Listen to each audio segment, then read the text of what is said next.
Hello friends, welcome back. Premam സീരീസിൻ്റെ എല്ലാ എപ്പിസോഡും ഞാൻ ഈ ഒരു ചാനലിൽ അപ്ലോഡ് ചെയ്യാറുണ്ട്. അപ്പോൾ നിങ്ങൾക്ക് ഈ ഒരു ചാനൽ ഇഷ്ടമാവുകയാണെങ്കിൽ സബ്സ്ക്രൈബ് ചെയ്യാനും സപ്പോർട്ട് ചെയ്യാനും മറക്കല്ലേ കേട്ടോ. വീഡിയോ ഇഷ്ടമാവുകയാണെങ്കിൽ ഒരു ലൈക്കും ഹൈപ്പൊക്കെ തന്ന് സപ്പോർട്ട് ചെയ്യണേ. അധ്യായം 344. നീലിമ, നിന്റെ വാക്കുകൾ അതിരുവിടുന്നുണ്ട്, സാമലക്സ് പറഞ്ഞു. ഇത് കേട്ട് നീലിമ അവന്റെ നേർക്ക് നോക്കി. എന്നിട്ട് പറഞ്ഞു, അതിരുവിടുകയാണ് എന്നോ? ഇപ്പോ ഇത്രയും ചീപ്പായ കളികൾ ഞാനല്ലല്ലോ കളിക്കുന്നത്. സൂര്യക്ക് വന്ന അവസരം നിങ്ങളല്ലേ തട്ടിയെടുക്കാൻ ശ്രമിച്ചത്. ഇതൊന്നും ഞാൻ ചെയ്യാത്ത കാര്യങ്ങളാണ്. എനിക്ക് നിങ്ങളെ തകർക്കണമെന്നുണ്ടായിരുന്നെങ്കിൽ പണ്ടേ ആകാമായിരുന്നു. അതുകൊണ്ട് അല്പം കൂടി മാന്യത നിങ്ങളിൽ നിന്നും ഞാൻ പ്രതീക്ഷിക്കുന്നു. നീലിമ പറഞ്ഞത് കേട്ട് സാമലക്സ് അവളെ നോക്കി.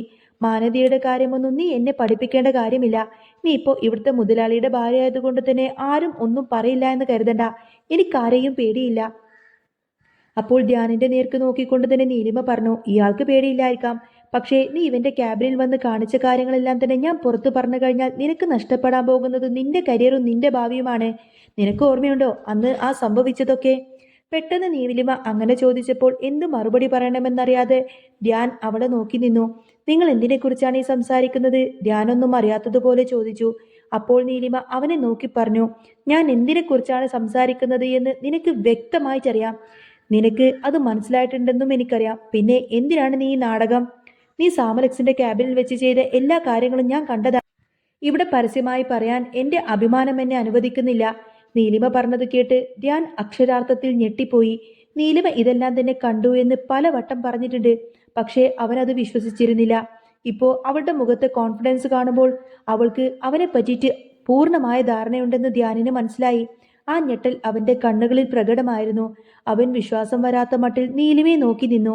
ശരിക്കും ശരിക്കും നിങ്ങളെല്ലാം കണ്ടോ? നിങ്ങൾക്ക് നാണമില്ലേ മറ്റൊരാളുടെ സ്വകാര്യതയിലേക്ക് ഒളിഞ്ഞു നോക്കാൻ? ധ്യാൻ ചോദിച്ചു. അത് കേട്ട് നീലിമ അവന്റെ നേർക്ക് നോക്കി പറഞ്ഞു, ഞാൻ നിങ്ങളുടെ ഒന്നും ബെഡ്റൂമിലേക്കല്ലോ ഒളിഞ്ഞു നോക്കിയത്. ഓഫീസിൽ വെച്ചാണ് ഞാൻ ഈ കാര്യങ്ങളെല്ലാം തന്നെ കണ്ടത്. ഈ കാര്യങ്ങളെല്ലാം പരാതിയായി എടുത്ത് ഞാൻ സിദ്ധാർത്ഥിന്റെ അടുത്ത് കൊടുത്തു കഴിഞ്ഞാൽ എന്താ ഉണ്ടാകുമെന്ന് നിനക്കറിയാമോ? നിന്റെ കരിയറും ഭാവിയും എല്ലാം അങ്ങ് തുലഞ്ഞു കിട്ടും. ഈ നിൽക്കുന്ന ഇവൻ പോലും നിന്നെ സപ്പോർട്ട് ചെയ്യില്ല. അതുകൊണ്ടാണ് ഞാൻ ഈ പറയുന്നത്. ഈ അവസരം സൂര്യക്ക് വിട്ടുകൊടുക്കല്ലാതെ നിനക്ക് മറ്റു വഴിയില്ല. നീലിമ വീണ്ടും അത് തന്നെ പറഞ്ഞപ്പോൾ ധ്യാൻ അവളെ നോക്കി ചോദിച്ചു, നിങ്ങൾ സൂര്യയെ മാത്രം ഉയർത്തിക്കൊണ്ടുവരാനാണോ ഈ കമ്പനിയിൽ കയറിയത്? എനിക്കൊരു അവസരം തരുന്നതായി കരുതിക്കൂടെ? എനിക്കും ഇവനെ പോലെ ഉയർന്നു വരണമെന്ന ആഗ്രഹമുണ്ടാകില്ലേ? നിങ്ങൾ ഇത്രക്ക് ദുഷ്ടയാവരുത്. ധ്യാനിന്റെ വാക്കുകൾ കേട്ട് നീലിമ പറഞ്ഞു, സൂര്യ അവന്റെ കഴിവ് കൊണ്ട് മാത്രം ഉയർന്നു വന്ന ഒരാളാണ്. അല്ലാതെ നിന്നെ പോലെ അടിമപ്പണി ചെയ്തിട്ടും മറ്റെന്തെങ്കിലും ചെയ്തു കൊടുത്തിട്ടൊന്നും നേടിയതല്ല അവൻ ഇതെല്ലാം. അതുകൊണ്ട് നിനക്ക് അവനെക്കുറിച്ച് പറയാൻ യാതൊരുവിധ യോഗ്യതയുമില്ല. പിന്നെ മറ്റൊരു കാര്യം, നിനക്ക് ഈ അവസരം തരണമെന്നുണ്ടെങ്കിൽ നിനക്ക് എന്തെങ്കിലും കഴിവുണ്ടെന്ന് എനിക്ക് തോന്നണ്ടേ? ആദ്യം നീ നിന്റെ കഴിവെന്ന് തെളിയിക്ക്, എന്നിട്ട് നമുക്ക് സംസാരിക്കാം. ഇപ്പൊ ഇവിടെ നിന്നും പോയാൽ നിനക്ക് നാണക്കേടില്ലാതെ ജീവിക്കാം. അവൾ പറഞ്ഞത് കേട്ട് ധ്യാൻ മറുപടിയൊന്നും പറയാതെ അവിടെ നിന്നും പുറത്തേക്ക് നടന്നു. അവൻ അവിടെ നിന്നും പോയപ്പോഴാണ് നീലിമക്ക് ആശ്വാസം തോന്നിയത്. പക്ഷേ അവൻ ഹാളിന് പുറത്തേക്ക് പോയിരുന്നില്ല. സൂര്യ വീണ്ടും ഷൂട്ടിങ്ങിനായി ചെല്ലുന്നത് കണ്ട് ധ്യാൻ അവനെ അസൂയയോടെ തന്നെ നോക്കി നിന്നു. സൂര്യ എത്രമാത്രം സന്തോഷത്തിലാണെന്ന് അവൻ കണ്ടു. തനിക്ക് ലഭിക്കേണ്ട സൗഭാഗ്യങ്ങളെല്ലാം തന്നെ അവൻ സ്വന്തമാക്കുന്നു എന്നാലോചിച്ചപ്പോൾ ധ്യാനിന്റെ മുഖത്ത് വല്ലാത്ത ദേഷ്യം പ്രകടമായി. അവൻ തനിയെ പറഞ്ഞു, നിനക്കുള്ളത് ഞാൻ തരാം. ഈ നീലിമ ഉള്ളത് കൊണ്ടല്ലേ നിനക്ക് ഇത്രമാത്രം അഹങ്കാരം? നിന്നെ ഇനി ഇത്ര സന്തോഷത്തോടെ ഈ ജോലിയിൽ തുടരാൻ ഞാൻ സമ്മതിക്കില്ല. അതും പറഞ്ഞുകൊണ്ട് തന്നെ ധ്യാൻ വെറുപ്പോടെ അവിടെ നിന്നും പോയി. നീലിമ തന്റെ ജോലിയിൽ തുടർന്നുകൊണ്ടേയിരുന്നു. അപ്പോൾ മറുഭാഗത്ത് ലാവണ്യക്ക് മുന്നിൽ ഇരിക്കുകയായിരുന്നു ജഗൻ. അവന്റെ മുഖത്ത് നല്ല വിഷാദം പ്രകടമായിരുന്നു. അവന്റെ മുഖഭാവം ശ്രദ്ധിച്ച ലാവണ്യ പറഞ്ഞു, എന്നോട് ദേഷ്യമൊന്നും തോന്നരുത്, ഞാൻ എന്ത് ചെയ്യാനാ? ലാവണ്യ പറഞ്ഞത് കേട്ട് ജഗൻ തല ഉയർത്തി നോക്കി പറഞ്ഞു, സിദ്ധാർത്ഥിനെ നമ്മൾ കുറച്ചു കണ്ടതാണ് തെറ്റ്. അവൻ നമ്മൾ വിചാരിച്ച പോലെയുള്ള ആളൊന്നുമല്ല. അവനെതിരെ എന്തെങ്കിലും ചെയ്യണമെന്നുണ്ടെങ്കിൽ ഒരുപാട് ആലോചിച്ചിട്ട് വേണം ചെയ്യാൻ. അതല്ലെങ്കിൽ പിന്നെ പണികൾ ഇങ്ങനെ വന്നുകൊണ്ടേയിരിക്കും. ജഗൻ പറഞ്ഞത് കേട്ട് ലാവണ്യ അവനെ നോക്കി. നീ എന്തിനാണ് സിദ്ധാർത്ഥിനെ പുകഴ്ത്തി സംസാരിക്കുന്നത്? അവൻ അത്ര വലിയ മഹാനൊന്നുമല്ല. വിവാഹവേദിയിൽ വെച്ച് എന്നോട് എന്താണ് കാണിച്ചത് എന്ന് നിനക്കറിയാമല്ലോ. എന്നിട്ടും അവനെ പുകഴ്ത്തി സംസാരിക്കാൻ നിനക്ക് നാണമില്ലേ? ലാവണ്യ ചോദിച്ചപ്പോൾ ജഗൻ പറഞ്ഞു, ഇതൊന്നും അറിയാത്തതുകൊണ്ടല്ല ഞാൻ ഇങ്ങനെ സംസാരിക്കുന്നത്. പക്ഷേ സിദ്ധാർത്ഥ് നീ വിചാരിക്കും പോലെയൊന്നുമല്ല. അയാൾക്ക് ഒരുപാട് ബന്ധങ്ങളുണ്ട്. ഓരോ പടിയും സൂക്ഷിച്ചു വെക്കണമെന്നാണ് ഞാൻ പറഞ്ഞത്. അയാൾക്കെതിരെ ആയതുകൊണ്ട് എന്തെങ്കിലും പിഴവ് സംഭവിച്ചാൽ അത് നിനക്കും എനിക്കും എല്ലാം മോശമായി വരും. സിദ്ധാർത്ഥിനെ കുറിച്ച് ഞാൻ പറയേണ്ട കാര്യമില്ലല്ലോ. നിനക്ക് എന്നേക്കാൾ നന്നായിട്ട് അവനെ അറിയാമല്ലോ. എന്തിനും ഇറങ്ങി പുറപ്പെടുന്നതിനു മുൻപ് തന്നെ ഇതെല്ലാം ഒന്ന് ഓർത്തു വെക്കുന്നത് നല്ലതാണ്. ജഗൻ പറഞ്ഞു നിർത്തി. ലാവണ്യ അവന്റെ മുഖത്തേക്ക് തന്നെ നോക്കി. അവൻ പറയുന്നതെല്ലാം തന്നെ കാര്യമാണെന്ന് അവൾക്കും അറിയാമായിരുന്നു. എന്നിരുന്നാലും സിദ്ധാർത്ഥിനെ പുകഴ്ത്തി സംസാരിക്കുന്നത് അവൾക്ക് ഇഷ്ടമല്ല. അതുകൊണ്ട് തന്നെ അവൾ അവന്റെ നേർക്ക് പിന്നീട് നോക്കിയില്ല. അന്നത്തെ വിവാഹത്തിൽ തനിക്ക് നഷ്ടപ്പെട്ടതെല്ലാം തന്നെ അവൾ ഓർത്തു.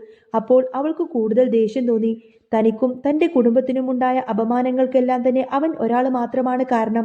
നീലിമയെ വിവാഹം കഴിക്കാതെ അവന് തന്നെ സ്വീകരിക്കാമായിരുന്നു. പക്ഷേ അവൻ അങ്ങനെയൊന്നും ചെയ്തില്ല. അതുകൊണ്ട് അവൻ എന്തെങ്കിലും ശിക്ഷ കൊടുത്തേ പറ്റൂ എന്നവൾ ചിന്തിച്ചു. നീ എന്താണ് ഈ ആലോചിക്കുന്നത്? ജഗൻ ചോദിച്ചു. ഞാൻ എൻ്റെ മനസ്സിൽ ഓരോ പദ്ധതികൾ ആവിഷ്കരിക്കുകയാണ്. എന്നെ ഒന്ന് ശല്യപ്പെടുത്താതിരിക്കാമോ? എനിക്ക് ഒരുപാട് കാര്യങ്ങൾ ആലോചിക്കാനുണ്ട്. നീ പറഞ്ഞതുപോലെ അവനെതിരെയാണല്ലോ യുദ്ധം.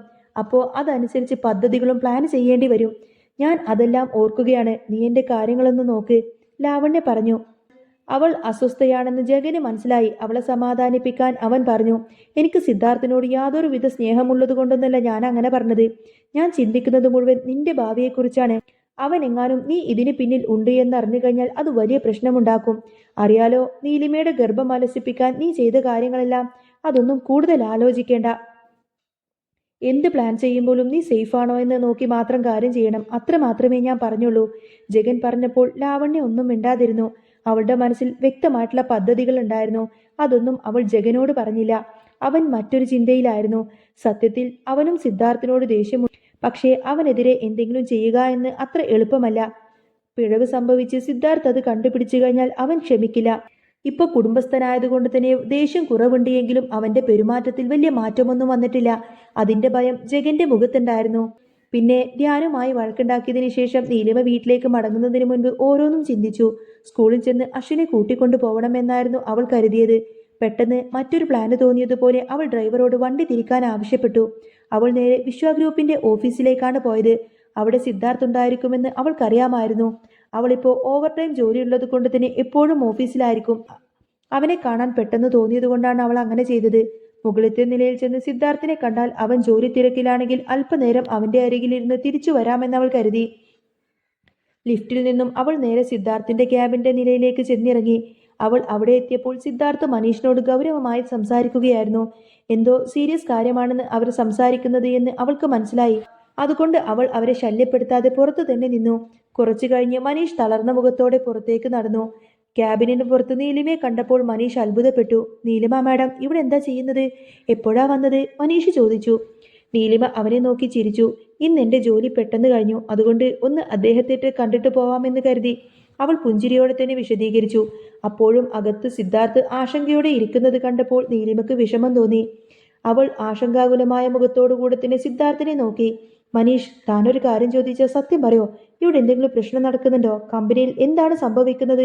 എന്തിനാണ് അദ്ദേഹത്തിന് ഇത്രമാത്രം ദേഷ്യം? അവൾ ചോദിച്ചു. മുൻപൊക്കെ സിദ്ധാർത്ഥ് കമ്പനിയിൽ നടക്കുന്ന കാര്യങ്ങളെല്ലാം തന്നെ നീലിമയെ അറിയിക്കുമായിരുന്നു. എന്നാൽ ഇപ്പോൾ അവൾ ഗർഭിണിയായതിനു ശേഷം പലതും ഒളിക്കുകയാണ് ചെയ്യാറുള്ളത്. അവൾ വെറുതെ ബുദ്ധിമുട്ടരുത് എന്ന് അവൻ ആഗ്രഹമുണ്ടായിരുന്നു. മനീഷ് അപ്പോൾ ആശയക്കുഴപ്പത്തിലായി. പക്ഷേ നീലിമയോട് കള്ളം പറയാൻ അവൻ സാധിക്കില്ല. നീലിമ മാഡം, കമ്പനിയിൽ കുറച്ച് പ്രശ്നങ്ങളുണ്ട്. അത് സിദ്ധാർത്ഥ് സാർ തന്നെ പറഞ്ഞു തരും. ഇപ്പോൾ അദ്ദേഹം അല്പം മനപ്രയാസത്തിലാണ്. മാഡം വിചാരിക്കുന്നത് പോലെയുള്ള ചെറിയ പ്രശ്നമൊന്നുമല്ല, മനീഷ് മറുപടി പറഞ്ഞു. നീലിമയുടെ മുഖം പെട്ടെന്ന് തന്നെ ഇരുണ്ടു. എന്താണ് സംഭവിക്കുന്നത്? കമ്പനി നന്നായി പ്രവർത്തിക്കുന്നു എന്നല്ലേ ഞാൻ കരുതിയത്? ഒരു നെടുവീർപ്പോടുകൂടിയാണ് മനീഷ് പറഞ്ഞത്. മാഡം വിചാരിക്കുന്നതിലും അപ്പുറം തന്നെയാണ് കാര്യങ്ങളൊക്കെ ഇവിടെ സംഭവിച്ചുകൊണ്ടിരിക്കുന്നത്. പക്ഷേ എനിക്കിപ്പോൾ അതൊന്നും പറഞ്ഞു തരാൻ സാധിക്കില്ല. സാറിനോട് തന്നെ ചോദിച്ചു നോക്കൂ. അത്രയും പറഞ്ഞുകൊണ്ട് തന്നെ മനീഷ് അവിടെ നിന്നും പോയി. നീലിമ സിദ്ധാർത്ഥിന്റെ ക്യാബിനിൽ ചെന്ന് വാതിൽ മുട്ടി. അവിടെ എന്താണ് സംഭവിക്കുന്നതെന്ന് അവൾക്ക് അറിയണമായിരുന്നു. സിദ്ധാർത്ഥ് ദേഷ്യത്തോടെ പറഞ്ഞു. ആരായാലും പിന്നെ വരൂ. അവളുടെ ശബ്ദം കേട്ടപ്പോൾ സിദ്ധാർത്ഥന്റെ ദേഷ്യം അങ്ങ് മാറി. അവൻ ഉടനെ എഴുന്നേറ്റ് ചെന്ന് അവളെ അകത്തേക്ക് ക്ഷണിച്ചു. നീ ഇവിടേക്ക് എങ്ങനെയാ വന്നത്? അവൻ ചോദിച്ചു. മറുപടി പറയാതെ നീലിമ തിരിച്ചു ചോദിച്ചു. ഇവിടെ എന്തൊക്കെയോ പ്രശ്നങ്ങൾ നടക്കുന്നുണ്ട് എന്നുള്ള കാര്യം എനിക്കറിയാം. അതെന്താ എന്നോട് പറയാത്തത്? നിങ്ങൾ അത് ഒറ്റയ്ക്ക് സഹിക്കേണ്ട കാര്യമുണ്ടോ? എന്നോട് അതൊക്കെ പറയാതിരിക്കുമ്പോൾ അത് എനിക്ക് കൂടുതൽ വിഷമമാവുന്നുണ്ട്.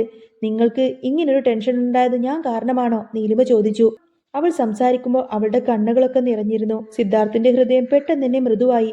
അവൻ വേഗം നീലിമയെ കെട്ടിപ്പിടിച്ചുകൊണ്ട് തന്നെ ചേർത്ത് പിടിച്ചു. കുഴപ്പമില്ല നീലിമ, നീ വിചാരിക്കുന്നത് പോലെ ഇവിടെ അങ്ങനെ വലിയ പ്രശ്നമൊന്നുമില്ല.